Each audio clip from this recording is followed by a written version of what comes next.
점점 늘어나는 범죄 분야도 있나요? 보험 사기가 점점 늘어나고 있다고 하더라고요. 보험 사기. 보험 사기. 예를 들어서 2016년 같은 경우에 범죄자들의 숫자가 한 8만 명 정도였다면은 2020년에는 한 10만 명 가까이, 그러니까 아주 빠른 속도로 늘어나고 있는 법정 분쟁 중에 하나라고 하더라고요. 보험 사기 금액이 대략 한 25% 정도 증가한 거고요. 사실 이것 때문에 실손 보험료가 평균 14% 올랐다니까 사실 이거는 진짜 그 사회 전체에 맞네요. 네. 이런 범죄자들 때문에 우리 모두에게 손해를 끼치는 그런 사건이라고 할 수 있겠죠. 친딸 독극물 살인 사건이라는 사실 아주 좀 엽기적인 사건이 있었어요. 2003년 10월 12일 A 씨가 자신의 두 딸과 조카 셋을 데리고 수영장에 갑니다. 수영장에.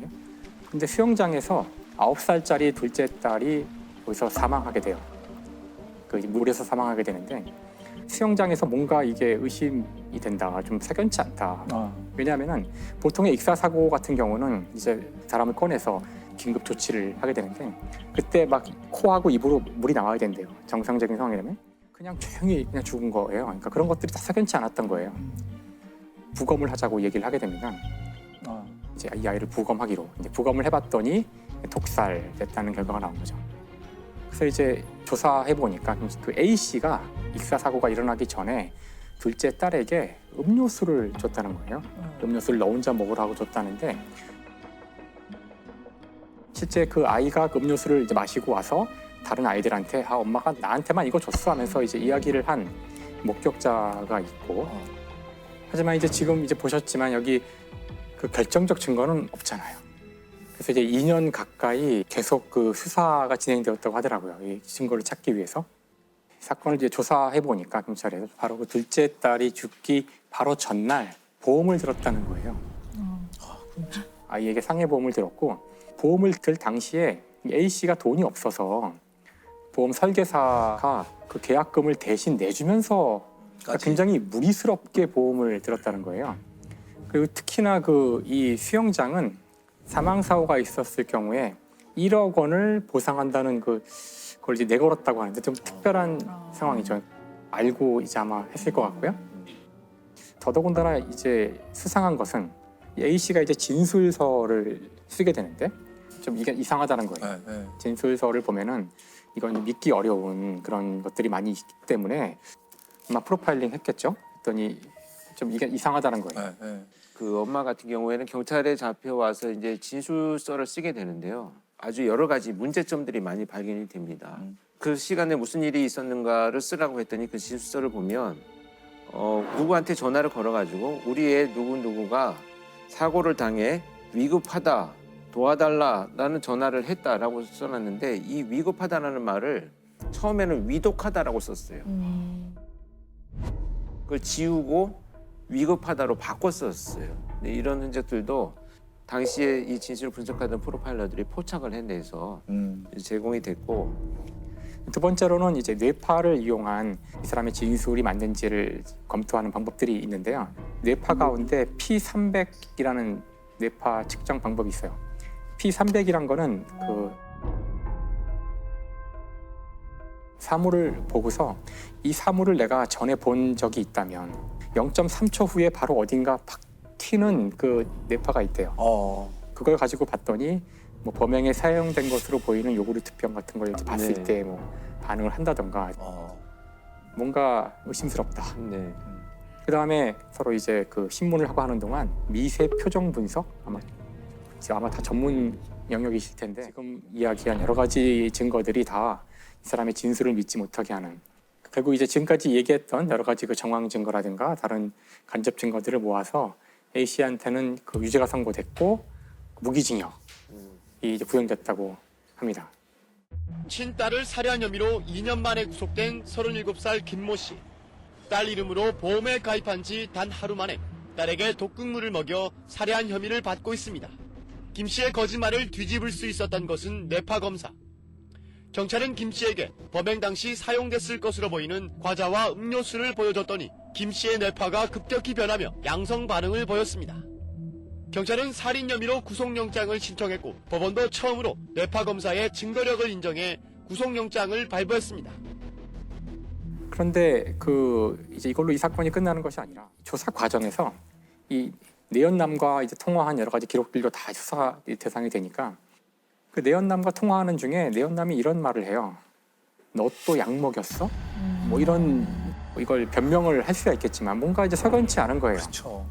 그래서 이제 다른 범죄가 더 있을지도 모른다는 네. 이제 의심이 들어서 이 A 씨의 주변을 이제 쭉 조사하다 보니 좀 이제 끔찍하다면 끔찍할 어떤 그 정황들이 나오기 시작하는 거예요. 그리고 이 A 씨의 남편이 2년 전에 죽었는데 이제 거기에도 이제 의혹이 있다고 알려져 있어요. 이 남편과 이 A 씨가 다른 집에 가서 김치를 담궈주는데 도와주러 갔대요. 김치도 먹고 보통 굴도 같이 먹잖아요. 네. 김치 담글 때. 그리고 집에 왔는데 A 씨가 이제 커피를 줬는데 그 커피를 마시고서는 갑자기 쓰러졌어요. 호흡 곤란과 뭐 가슴 통증, 막 몸이 뒤틀리고 그래가지고 이제 병원에 가서 결국 이제 사망했는데 그때 이제 이 A 씨는 의사에게 그 김치하고 생굴에 대한 이야기만 하고 커피 얘기는 하지 않았던 거죠. 의사한테는. 그래서 의사는 일단 굴에 의한 과민성 쇼크일 거라고 이제 진단을 했던 것 같아요.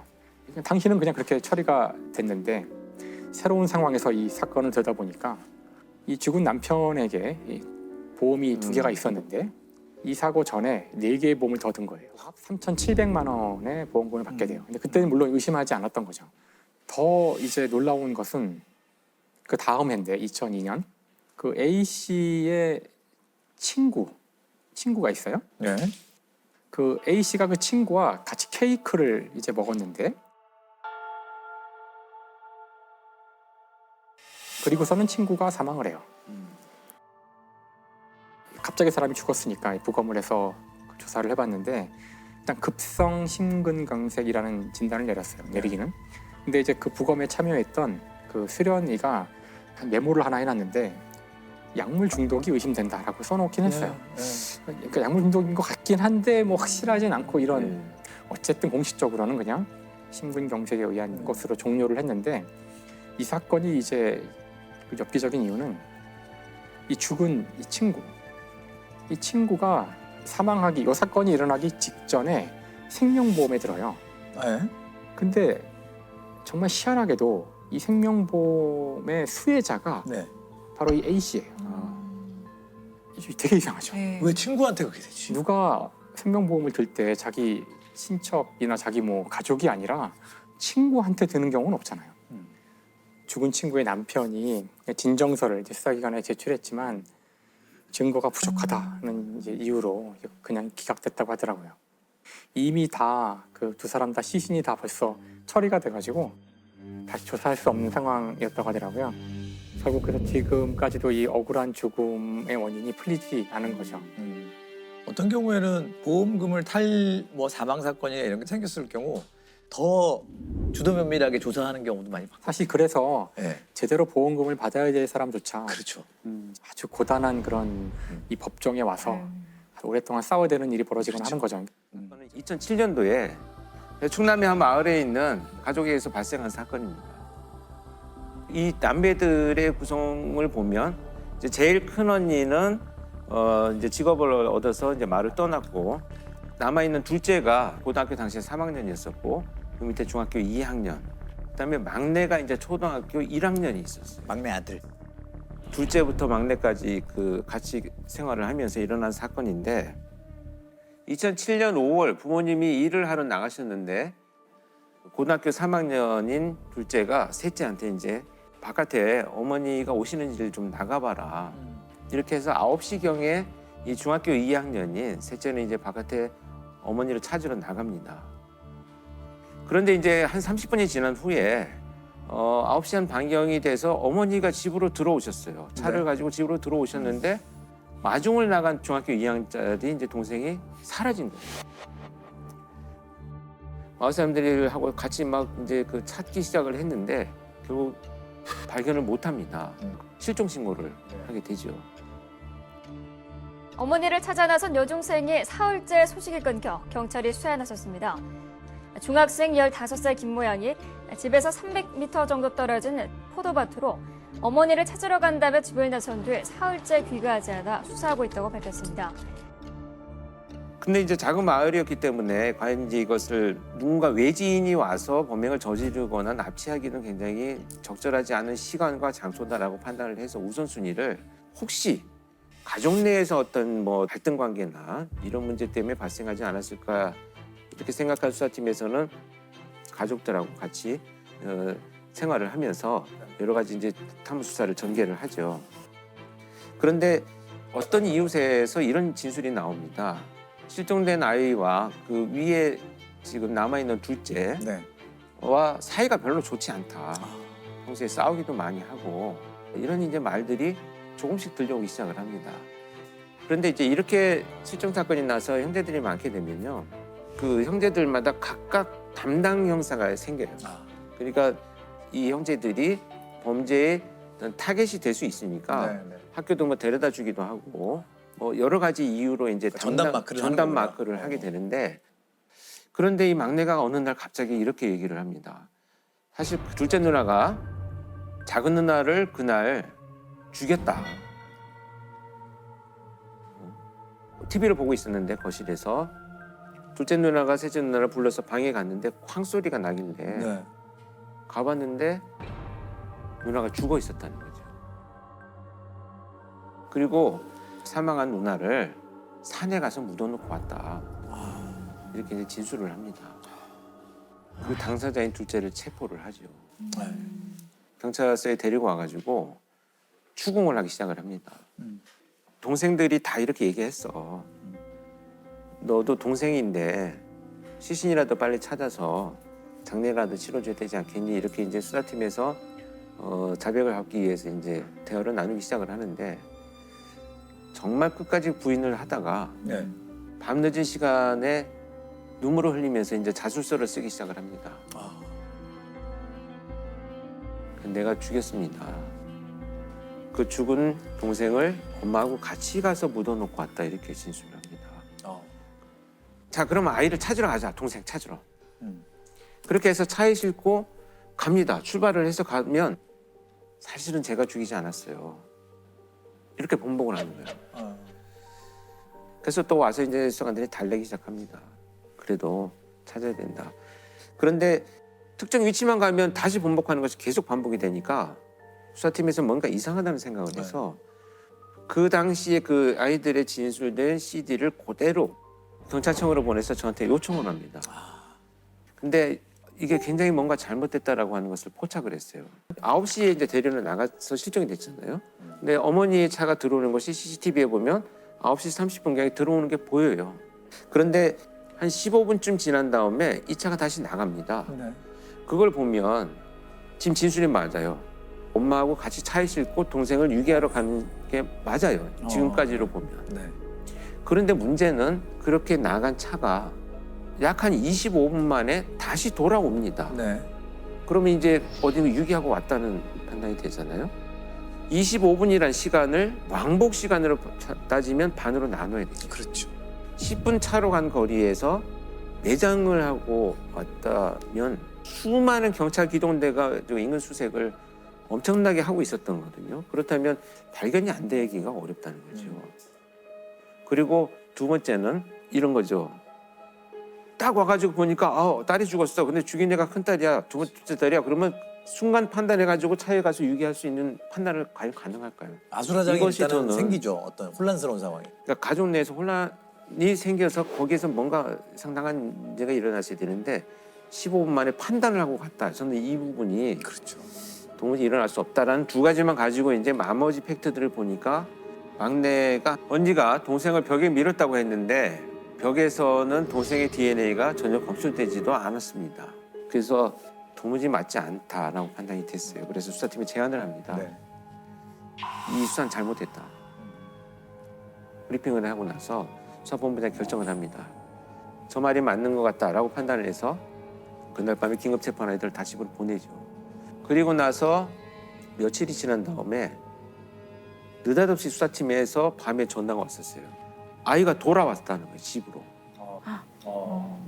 이 아이가 집으로 돌아왔다.